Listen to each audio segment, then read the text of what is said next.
Hello everyone, thank you for having us here. Today we are going to discuss Jean-Luc Godard's 1967 film La Chinoise. This presentation is a shortened version of our paper titled A Fight on Two Fronts, which has now been published in Cosmonaut Magazine and republished in the Links International Journal of Socialist Renewal. Additionally, the film is currently available for streaming online. I encourage you to read the full paper and watch the film if you haven't done so already. Now, this panel is focused on cyberpunk and politics, and while La Chinoise is not a cyberpunk film itself, Godard is often cited as an influence to the genre. Usually people refer to his 1965 film Alphaville in this regard, which served as a prototype to the dystopian style of later cyberpunk films. However, cyberpunk is also a politically motivated genre, and that's where La Chinoise fits in here. Unlike his previous films, Godard made La Chinoise with the intention of stimulating radical political action, much like the goal of cyberpunk directors who came after him. So when you watch the film, La Chinoise seems simple enough. It tells the story of French students in the 1960s who form a Maoist collective, live together, have political discussions, and eventually turn to revolutionary violence. However, the film is difficult to follow since it not only lacks a coherent narrative structure, but the viewer is bombarded with slogans, images, and ideas on everything from popular culture to revolutionary politics. Anyone who attempts to analyze their meaning will easily feel buried by all the sights and sounds that Godard packs into it. Considering this chaotic nature of La Chinoise, the slogan found at the beginning, "We should replace vague ideas with clear images," seems out of place, if not ironic. However, this slogan encapsulates what Godard attempted to achieve with La Chinoise. Godard wanted to overcome the distortions of bourgeois ideology that prevent the viewer from seeing the world as it really is. To achieve this, he wanted film to be a medium of revolution. This meant that he could not rely on the way film had customarily been produced, which was usually formulaic and promoted passivity instead of rebellion. In contrast to traditional cinema, Godard wanted to create a revolutionary art form that would break with bourgeois conventions and serve as a call to arms. He did this by drawing on two major sources. The first is Bertolt Brecht's theory of epic theater, a method of political theater that forces the audience to actively engage with the ideas presented to them. For Brecht, the theater should be a tool for getting viewers to see the world as it really is, as riven by class struggle. The second source was Maoism, which gained popularity among French intellectuals during the 1960s, and appeared to advance a revolutionary alternative to the stagnation found in Soviet communism. It was the impact of Maoism that offered Godard an appreciation of Third World revolutionary struggles and the need to politicize culture in the service of the revolutionary cause. While his earlier films began to toy with some of these concepts, it's really in La Chinoise that Godard's mix of Brechtian aesthetics and Maoist ideas is most fully realized. Now, I won't spend too much time here discussing Godard's life, but it is important to note two key aspects of Godard's development. First, Godard had a cultured upbringing that involved significant engagement with the classics, and he rarely attended movies as a child. In school, he studied philosophy and cultural theory under Bryce Perrin, who educated him on linguistics and politics, specifically on communism. Second, Godard did not begin as a filmmaker himself, but as a film critic, and he, along with his contemporaries, developed the French New Wave, a movement that strayed from the traditional aesthetic and narrative form. So Godard had already begun to challenge cinematic conventions before making La Chinoise, but as he became more politically involved, he looked to cultural theorists for stylistic inspiration and attempted to renovate the language of cinema altogether. Considering this, it makes sense that Truffaut said there is cinema before Godard and cinema after Godard. Before Godard, cinema had a traditional language and narrative structure. However, Godard saw most movies as merely formulaic products that promote consumerism and complacency, not any kind of revolutionary consciousness. Having been influenced by Adorno and Horkheimer's critiques of the culture industry, Godard said that the film industry was, quote, capitalism in its purest form, and that we needed to turn our back on American cinema. This required appending the very language of cinema itself. To alter film language, Godard began to engage with semiotics, particularly the ideas of Levi Strauss and Barthes. He started making films that were mostly plotless, with emotionless characters, and he would direct characters to break the fourth wall, to go on a political rant, or he would bombard the viewer with seemingly unrelated images or voiceover commentaries. For Godard, the language of cinema could be used as a powerful tool to get across ideological concepts that were more difficult to convey in an established format. We can see an example of this early on in La Chinoise. In this scene, Guillerme stands in front of a chalkboard. On the board are scribbled a couple dozen names of philosophers, writers, filmmakers, and artists. In the background, Kirillov lectures on the purpose of art for the communist cause, while Guillerme erases each of their names one by one. Voltaire, Cocteau, Goethe, each eliminated, leaving only one name, Brecht. Kirillov argues that the last century of artistic production has shifted from the creation of art for art's sake to, quote, art as its own science. They both discuss how art is a language that, when used properly, can not only reveal hidden truths, but stimulate revolutionary action. They end their discussion by quoting Mao, saying that, in literature and art, we must fight on two fronts. So one of the key ways that Godard restructures the language of cinema is by employing the ideas of Brecht. Now, politics and social commentary have always been a part of the theater, but in the 20th century, theater became a medium for political action. Brecht created a form of political theater which he called dialectical theater, that conveyed Marxist ideas and forced the audience to face the realities presented to them. Brecht felt that the classical view of theater as catharsis left the audience complacent, and instead he wanted the audience to think critically about important realities such as exploitation, oppression, and class struggle.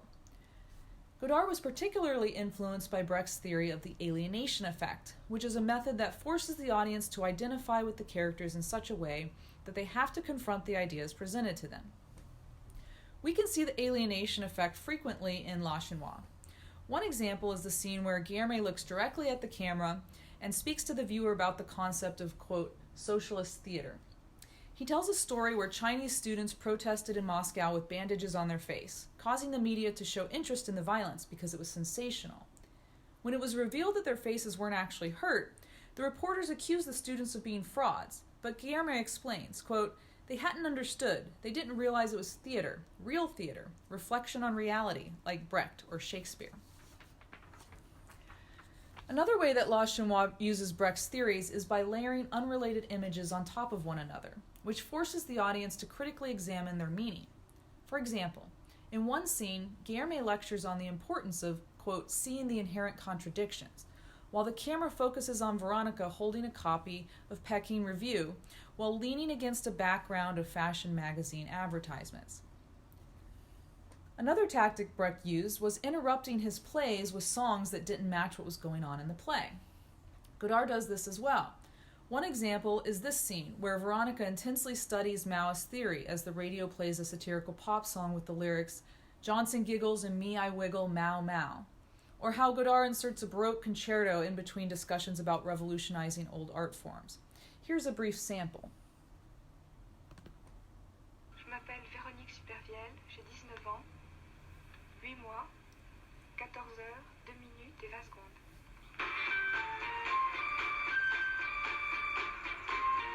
Le Vietnam brûle et moi je hurle Mao Mao.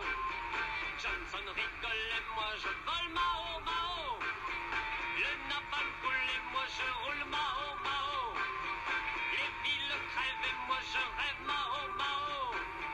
Les putains crient et moi je ris Mao Mao. Le riz est fou et moi je joue Mao Mao.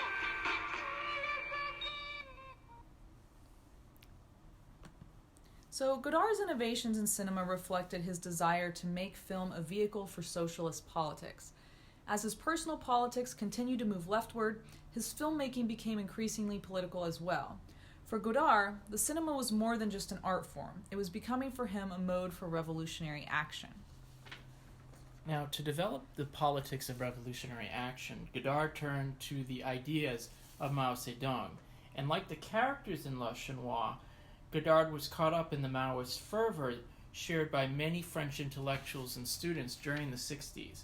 Godard's Maoist commitment went far beyond cinema, though.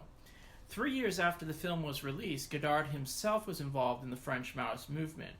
When a Maoist paper was banned by the French government and its editors were imprisoned in 1970, Godard helped to collate the paper, while the world-renowned philosopher Jean-Paul Sartre took over as editor.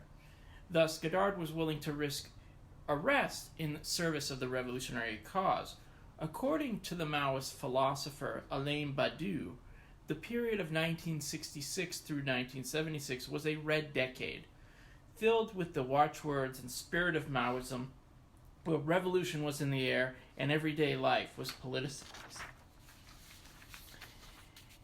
Yet, the adherence of Maoism and the Chinese Revolution was coupled by a profound lack of knowledge of it by its French adherents. When it came to the reality of Maoism in China, most French radicals preferred viewing the experience through rose-colored glasses. As historian Richard Wolin observed, for French radicals, cultural revolutionary China became a projection screen, a Rorschach test, for their innermost radical political hopes and fantasies, which in de Gaulle's France had been deprived of a real-world outlet. China became the embodiment of a radiant utopian future. In other words, for many French leftists, the importance of Maoism that it was a utopian myth. Yet, Godard's Maoism may have been a myth, but it acted as a mobilizing force to inspire and formulate a new revolutionary, democratic, and egalitarian politics, as exemplified in La Chinoise, where particularly through the politicization of culture and the proletarianization of intellectuals. When it comes to the politicization of culture, particularly among Marxists, the name of Mao Zedong stands paramount. For Mao was concerned about the role of cultural politics in raising political consciousness among the people. According to Mao, intellectuals and the youth must politicize culture both before and after the revolution. In fact, the importance of politicized culture increases under socialism in combating the continued influence of bourgeois culture. The foundation of Mao's views on culture can be found in On Contradiction, where he argues against the reigning Stalinist orthodoxy that reduced culture to a mere reflection of the economic base. Instead, Mao argued that true Marxism recognized that the ideological superstructure, such as culture, can play a preeminent role in impacting the economic base. In fact, according to Mao's Marxism, it was possible for culture to take precedence over economics. Mao further fleshed out his cultural views during the 1942 talks at the Enaa Forum on Literature and Art. Here he argued against art for art's sake and instead opted for the politicization of culture, suggesting that intellectuals must use it as a weapon against the bourgeoisie. And he says, the revolutionary struggle on the ideological and artistic fronts must be subordinate to the political struggle, because only through politics can the needs of the class and the masses find expression in concentrated form. End quote. It cannot be emphasized enough that for Mao, the politicization of culture was considered essential for a communist victory. So how were intellectuals to play their proper role in the class struggle? For one, they needed to shed their traditional habits of subservience to the ideas of the ruling class and stand with the people. However, it was not enough for intellectuals to merely speak about popular cult struggles, but in order for them to effectively represent those struggles, they had to adopt new forms of expression by making their ideas accessible to the people and take part in struggles alongside the people. The Maoist understanding of culture is dominant throughout La Chinoise, most symbolically in the name of the collective itself, Aden Arabi. The name of the collective was taken from the title of the most famous novel by the French communist Paul Nizan. Aden Arabi is a semi-autobiographical story of a man who attempts to escape the suffocation of bourgeois life in France by traveling to the Middle East. Instead of liberation, he discovers that oppression exists there too. Ultimately, there was no escape from the forces that crush humanity, but they must be fought without mercy or pity. As Nizan himself said, "I will no longer be afraid to hate. I will no longer be ashamed to be fanatic. I owe them the worst. They all but destroyed me. Nazan understood the reality of class struggle, and that one had to firmly choose sides and see that commitment through to the end. For Godard's Maoists, Nazan was naturally a kindred spirit, since he was someone who took up his pen in the service of the revolution. Now, Nazan's works were largely forgotten after his death in 1940, but happened to be rescued from oblivion in 20 years after his death, when Aden Arabi was republished with an explosive preface by Sartre and selling 24,000 copies upon its release. Sartre's preface not only lifted Nazan's reputation from purgatory, but represented an image of a rebellious, youthful, potent, and ferocious figure, all very much in tune with the times. As Sartre said, Nazan issued a call to arms, to hatred, class against class. With a patient and mortal enemy, there can be no compromise.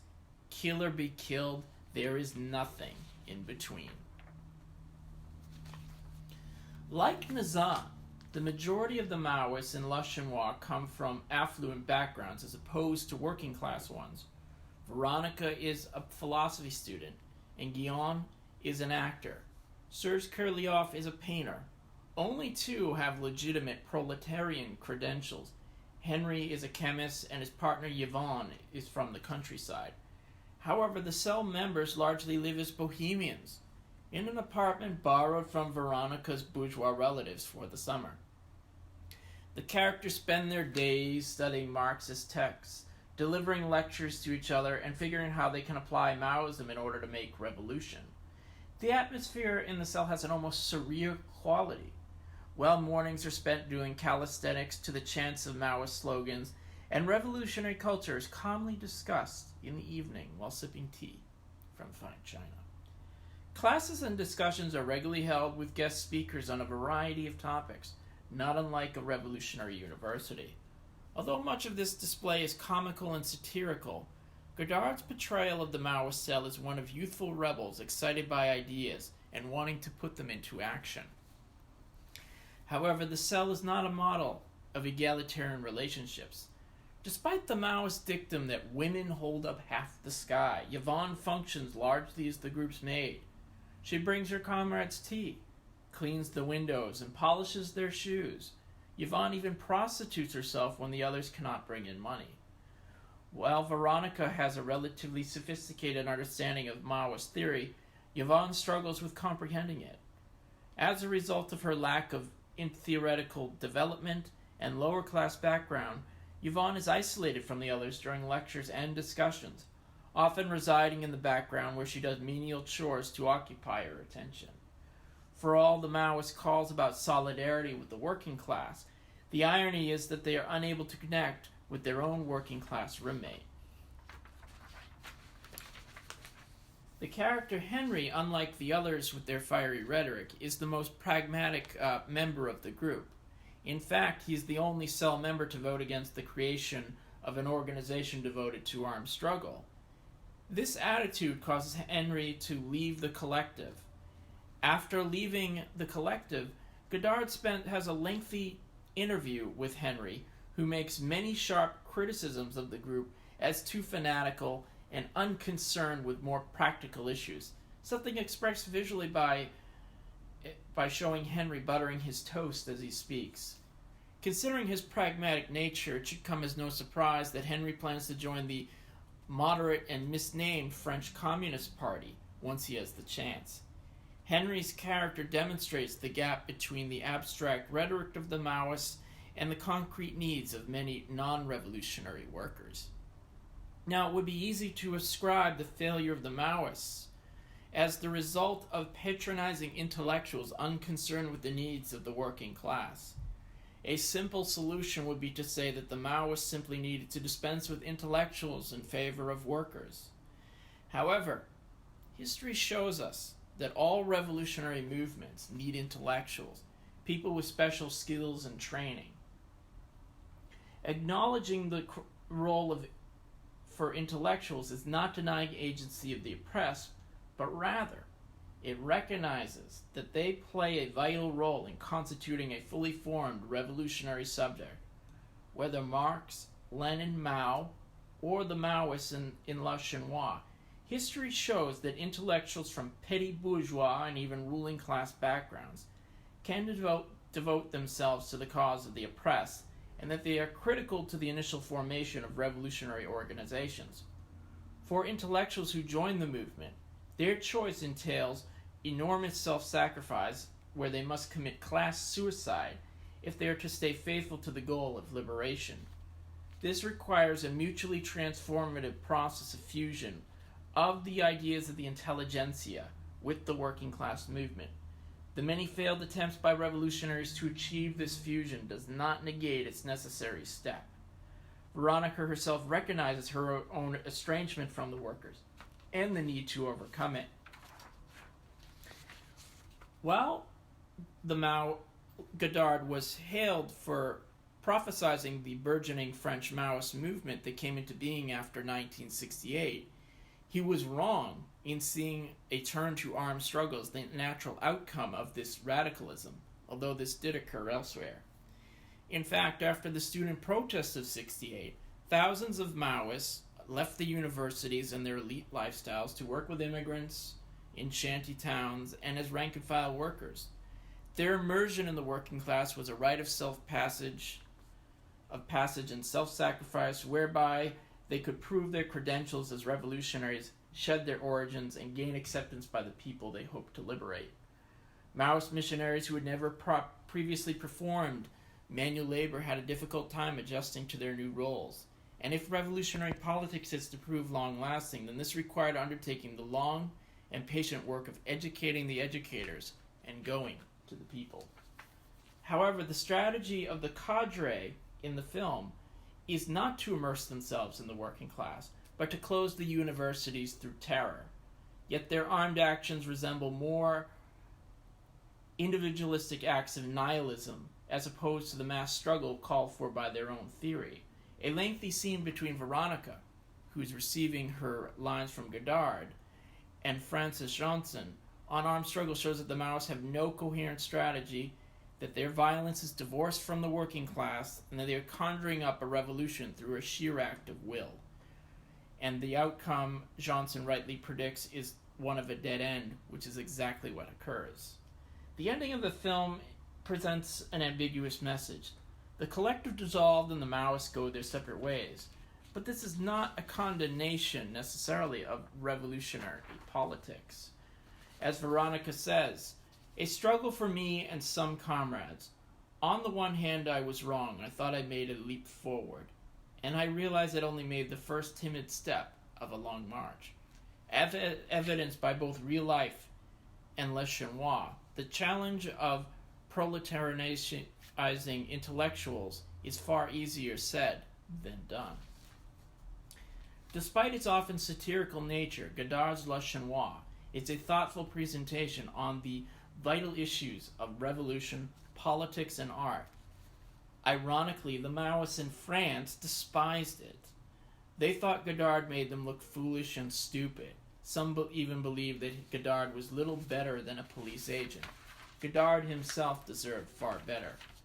While Le Chinoise did make fun of its characters and revolution as just a fashion statement, the film itself is a serious experiment in creating a new art form and grappling with how to make a revolution. Arguably, Godard's Maoism did not provide the answers he believed it did. However, the questions raised by Godard on art and politics are far from superficial, but remain ones with which every artist and revolutionary must grapple with. Thank you.